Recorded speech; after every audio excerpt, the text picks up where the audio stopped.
صلی اللہ علی محمد صلی اللہ علیہ وسلم۔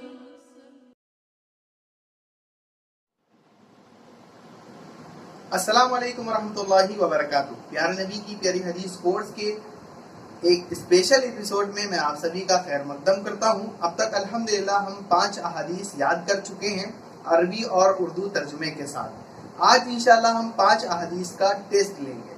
گھبرائیے نہیں، آپ سے نہیں ابھی لیں گے، ابھی تو ہم نے ایک گیسٹ بلائے ہیں جن کا ہم ٹیسٹ لیں گے، اور ان کے ٹیسٹ لینے میں ہی آپ کا سارا ریویژن ہوگا 5 احادیث کا، اور آپ کو بھی اچھے سے یہ 5 احادیث یاد کر لینی ہے۔ تو خیر مقدم کیجئے ہمارے جو گیسٹ ہیں ان کا، محمد بلال صاحب۔ جی السلام علیکم ورحمۃ اللہ وبرکاتہ۔ آپ کا میں بہت بہت شکر گزار ہوں کہ آپ نے مجھے ٹیسٹ لینے کے لیے بلایا ہے۔ وعلیکم السلام ورحمۃ اللہ وبرکاتہ۔ تو آپ تیار ہیں؟ میں آپ کا ٹیسٹ لینا شروع کروں؟ جی پوچھیے۔ چلیے ٹھیک ہے، تو شروع کرتے ہیں۔ سب سے پہلا میرا سوال ہے حدیث کے تعلق سے، نیت کے بارے میں نے آپ کو کون سی حدیث یاد کرائی تھی؟ مجھے اس کے بارے میں بتائیے۔ جی نیت کے بارے میں آپ نے جو حدیث یاد کرائی تھی مجھے اچھے سے یاد ہے، صحیح البخاری کی پہلی حدیث ہے کتاب بدء الوحی میں۔ حدیث اس طرح سے، عمر بن خطاب رضی اللہ عنہ اس کے راوی ہیں، اور کہتے ہیں کہ میں نے نبی کریم صلی اللہ علیہ وسلم کو یہ فرماتے سنا کہ آپ صلی اللہ علیہ وسلم نے فرمایا انما الاعمال بالنیات، یعنی اعمال کا دار و مدار نیت پر ہے۔ تو یہ حدیث آپ نے مجھے یاد کرائی تھی، الحمدللہ مجھے یاد ہے۔ انما الاعمال بالنیات، صحیح البخاری کتاب بدء الوحی، اور حدیث نمبر 1، اعمال کا دار و مدار نیتوں پر ہے۔ ماشاءاللہ، بہت عمدہ، آپ نے بہت ہی اچھے طریقے سے حدیث کو یاد کیا ہے۔ چلیے خیر، یہ تو پہلی حدیث تھی، اور عام طور سے صحیح بخاری کی پہلی حدیث اکثر لوگوں کو یاد ہوتی ہے۔ چلیے ہم اگلی حدیث پوچھتے ہیں۔ حیا کے بارے میں ہم نے آپ کو کون سی حدیث یاد کرائی تھی؟ بتائیے۔ جی حیا کے بارے میں آپ نے حدیث بتائی تھی صحیح البخاری کی کتاب الایمان، اور حدیث نمبر 9 کہ الحیاء شعبۃ من الایمان، حیا ایمان کا ایک حصہ ہے، آپ نے یہ حدیث بتائی تھی۔ اور یہ بھی آپ نے ساتھ میں بتایا تھا کہ اسی روایت میں کہ ایمان کی 60 سے کئی اوپر شاخیں ہیں، اور حیا ایمان کی ایک شاخ ہے۔ تو یہ حدیث صحیح بخاری کتاب الایمان حدیث نمبر 9 الحیاء شعبۃ من الایمان، یہ ہے حدیث۔ ماشاءاللہ، بہت عمدہ، اللہ آپ کو جزائے خیر عطا کرے۔ آپ نے بہت ہی اچھے طریقے سے حدیث سنائی ہے۔ چلیے اب میں آپ سے تیسرا سوال کرتا ہوں۔ دیکھتے ہیں، اب تک تو آپ نے 2 احادیث اچھی سنائی ہیں، تیسری حدیث یاد ہے آپ کو نہیں یاد ہے؟ تیسری حدیث یا تیسرا سوال میرا یہ ہے کہ غصے کے بارے میں آپ صلی اللہ علیہ وسلم نے کیا فرمایا ہے؟ اگر آپ کو کوئی حدیث یاد ہے اس تعلق سے تو فرمائیے۔ غصے کے بارے میں رسول اللہ صلی اللہ علیہ وسلم کی حدیث جو ہے، ہاں، صحیح بخاری کتاب الادب حدیث نمبر 6116، صحیح بخاری کتاب الادب حدیث نمبر 6116۔ آپ صلی اللہ علیہ وسلم کے پاس ایک شخص آتا ہے اور کہتا ہے کہ مجھے کوئی وصیت کیجئے، تو آپ صلی اللہ علیہ وسلم فرماتے ہیں کہ لا تغضب، مت غضب کرو، مت غصہ کرو۔ تو وہ شخص کہتا ہے، کئی بار کہتا ہے کہ مجھے کوئی وصیت کیجئے یا نصیحت کیجئے، تو آپ صلی اللہ علیہ وسلم پھر بھی یہی کہتے ہیں لا تغضب، مت غصہ کرو۔ تو یہ حدیث مجھے یاد ہے، صحیح بخاری کتاب الادب حدیث نمبر 6116۔ ماشاءاللہ، بہت عمدہ، اللہ آپ کو خوب جزائے خیر دے، آپ کے علم میں برکت عطا فرمائے۔ تو ماشاءاللہ ابھی 3 سوالوں کے جواب آپ نے بہت ہی عمدہ دے دیے ہیں۔ اب میرا چوتھا سوال ہے کہ یہ بتائیے، کیا ہم دعا ہر کسی سے کر سکتے ہیں، یا دعا صرف اور صرف اللہ سے ہی کرنی چاہیے؟ جی دعا کے بارے میں جو آپ کا سوال ہے مجھے اچھے سے یاد ہے۔ اس کے بارے میں آپ نے جامع ترمذی کی اور ابو داؤد کی، مطلب ایک ہی روایت تھی، آپ نے بتایا تھا کہ یہ دونوں کتابوں میں آئی ہوئی ہے، اور حدیث اس طرح سے تھی کہ اللہ کے نبی صلی اللہ علیہ وسلم نے فرمایا الدعاء هو العبادہ، یعنی دعا ہی عبادت ہے۔ تو اس حدیث سے پتہ یہ چلتا ہے کہ جب دعا عبادت ہے تو، اور عبادت تو اللہ کے علاوہ کسی کی نہیں کی جا سکتی، کیونکہ آپ نے بتایا تھا کہ سورہ فاتحہ میں بھی ہم لوگ یہی کہتے ہیں کہ اللہ ہم تیری ہی عبادت کرتے ہیں، تیری ہی بندگی کرتے ہیں، تو سے ہی مدد مانگتے ہیں۔ تو جب ہم اللہ کے علاوہ کسی اور کی عبادت نہیں کر سکتے تو پھر کیونکہ دعا بھی عبادت ہے تو ہم یہ مطلب نہیں ہو سکتا کہ ہم اللہ کے علاوہ کسی اور کی عبادت کریں، تو اللہ کے علاوہ ہم کسی اور سے دعا بھی نہیں کر سکتے. دعا جو ہے وہ صرف اللہ کے لیے خاص ہے اور وہ ہم اللہ سے ہی مانگ سکتے ہیں. تو یہ مجھے معلوم ہے اس کے بارے میں. اور یہ جو حدیث ہے الدعاء هو العبادہ، یہ ابو داؤد میں حدیث نمبر 1479 ہے. جی ہاں، یہ یہاں پر 1479 ہے. جی بالکل صحیح جواب آپ نے دیا. دعا ہی عبادت ہے اور اس لیے ہم اللہ کے علاوہ کسی اور سے دعا نہیں کر سکتے. اللہ آپ کے علم میں مزید برکت عطا فرمائے. اب ہمارا پانچواں اور آخری سوال یہ ہے کہ یہ بتائیے کہ نیکی کے بارے میں آپ کو کوئی حدیث یاد ہے؟ نہیں، نیکی کے بارے میں مجھے کوئی حدیث یاد نہیں آ رہی ہے. یا آپ نے یاد کرائی ہو تو مجھے بالکل ذہن میں نہیں آ رہی ہے. آپ تھوڑا سا اگر ہنٹ دیں تو شاید مجھے یاد آ جائے. ارے آپ کو تو یاد ہونی چاہیے، ابھی ہم نے کل ہی یہ حدیث یاد کرائی ہے. تھوڑا سا زور ڈالیے، انشاءاللہ آپ کو یاد آ جائے.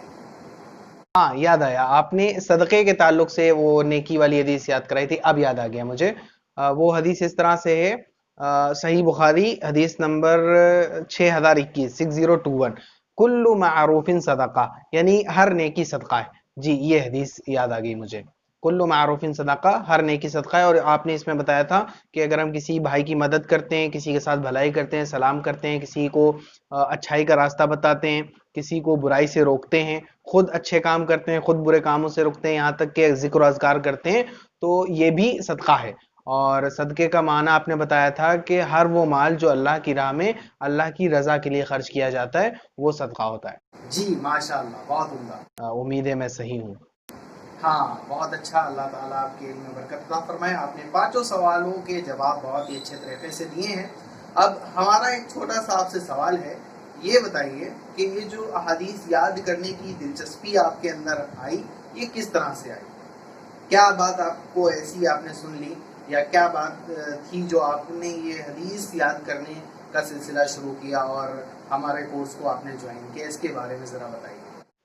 جی اس کے بارے میں دراصل آپ کی ہی ویڈیو، میں نے پہلی ویڈیو دیکھی تھی جو اسکرین پہ بھی لگی ہوئی ہے. تو اس میں آپ نے بتایا تھا، ایک حدیث سنائی تھی، ہاں جامع ترمذی کی تھی حدیث، کہ اللہ کے نبی صلی اللہ علیہ وسلم نے فرمایا کہ اللہ تعالیٰ اس شخص کو خوش رکھے، ایسا کر کے کچھ حدیث تھی، مجھے صحیح سے یاد نہیں آ رہی ہے. جی ہاں، وہ حدیث ہے. حدیث اس طرح سے ہے کہ اللہ تعالیٰ اس شخص کو خوش و خرم رکھے جو میری بات سنے، اس کو اچھی طرح سمجھے اور اس کو اچھی طرح یاد کرے، پھر دوسروں تک پہنچا دے. یہ بے شک ایک حدیث ہے. جی آپ نے تو بہت سوال پوچھ لیے ماشاءاللہ. ایک چھوٹا سا میرا سوال ہے، کیا میں پوچھ سکتا ہوں؟ جی بالکل آپ پوچھ سکتے ہیں. پوچھیے کیا آپ کو پوچھنا ہے. جی میرا ایک سوال یہ تھا کہ آپ کی ویڈیوز آنے میں اتنا لیٹ کیوں ہوتی ہے؟ اکثر آپ کی ویڈیو بہت دیر میں آتی ہے. اور دوسرا میرا سوال یہ ہے کہ یہ جو احادیث آپ یاد کرا رہے ہیں، ابھی تو 5 حدیثیں یاد ہو گئی ہیں، اس کے آگے آپ کتنی حدیثیں ہم لوگوں کو یاد کرائیں گے؟ اور تیسرا سوال میرا یہ ہے کہ جو آپ اصطلاحات حدیث یاد کرا رہے ہیں، تو یہ کیا اصطلاحات حدیث ہر حدیث کے ساتھ ہوگی، یا مطلب کچھ ہی حدیثیں، کچھ ہی اصطلاحات آپ یاد کرائیں گے؟ یہ بھی مجھے بتا دیجئے. ہاں اصل میں معاملہ یہ ہے کہ ہمارا جو فون ہے وہ تھوڑا سا بیمار ہے، اور ہم بھی کچھ دنوں سے بیمار تھے، تو اس وجہ سے ہم پراپرلی ویڈیو نہیں بنا رہے تھے. لیکن انشاءاللہ اب آپ لوگ اگر ساتھ دیں گے اور اچھے سے حدیثیں یاد کریں گے اور مجھے یہ ویڈیو زیادہ سے زیادہ شیئر کریں گے، تو انشاءاللہ تعالیٰ میں کوشش کروں گا کہ جلد سے جلد آپ لوگوں تک کے ہر حدیث کی ویڈیو پہنچاؤں. اور جہاں تک رہی بات کہ یہ کورس کتنا لمبا ہوگا، تو انشاءاللہ ہمارا ارادہ ہے کہ ہم آپ کو کم از کم 40 احادیث یاد کرائیں، عربی اور اردو ترجمے کے ساتھ انشاءاللہ تعالیٰ. اور اصطلاحات حدیث کا جہاں تک کے سوال ہے، تو وہ انشاءاللہ کچھ ہی اصطلاحات ہم یاد کرائیں گے جو بیسک ہیں اور بہت ضروری ہیں. اور اگر آپ ڈیپ نالج لینا چاہتے ہیں تو آپ کو اس کے لیے علماء کرام کی طرف رجوع کرنا ہوگا. چلیے خیر، یہ تو آپ کا سوال ہو گیا. اب میں آپ سے ایک بات اور عرض کروں گا کہ اگر آپ ہماری عوام کو، ہماری آڈینس کو کوئی میسج دینا چاہتے ہیں تو آپ دے سکتے ہیں. جی میں آپ کی آڈینس کو، جو بھی لوگ یہ ویڈیو دیکھ رہے ہیں، ان سبھی کو یہی میسج دینا چاہوں گا کہ یہ جو یوٹیوب چینل ہے یہ بہت ہی بہترین چینل ہے، اس لحاظ سے کہ اگر آپ کچھ دینی علم حاصل کرنا چاہتے ہیں اور کچھ دنیاوی علم حاصل کرنا چاہتے ہیں، کیونکہ انہوں نے ہمیں بتایا تھا کہ یہ دین کے ساتھ ساتھ دنیاوی علم جو عام طور سے جو مسلمان ہیں ان کے زندگی میں فائدہ مند ہو سکتا ہے، وہ بھی علم یہ پہنچائیں گے. تو اس لحاظ سے یہ جو علم ہے بہت ہی زیادہ فائدہ مند ہوگا آپ کے لیے. اگر آپ کو نماز کا ترجمہ نہیں آتا تو انہوں نے ایک بہت ہی اچھی ویڈیو بنا رکھی ہے نماز کے ترجمے کو سیکھنے کے تعلق سے. میں بھی وہ کورس شروع کرنے والا ہوں جلد ہی، آپ لوگ بھی وہ کورس ضرور کریں. اس کورس کا نام ہے آؤ قرآن اور نماز سمجھے. 19 ویڈیوز ہیں شاید اس میں، اور بہت ہی اچھا کورس ہے جیسا کہ آپ نے بتایا تھا بلال بھائی. تو میں آپ کی آڈینس کو یہ میسج دوں گا اور مزید یہ بھی کہنا چاہوں گا کہ علم جو ہوتا ہے اس کے ذریعے ہی انسان عمل کرتا ہے، کیونکہ اگر علم نہیں ہے تو آپ عمل نہیں کر سکتے، اور اگر عمل نہیں ہوگا تو اللہ کے ہاں قیامت کے روز آپ کیا لے کر کے جائیں گے.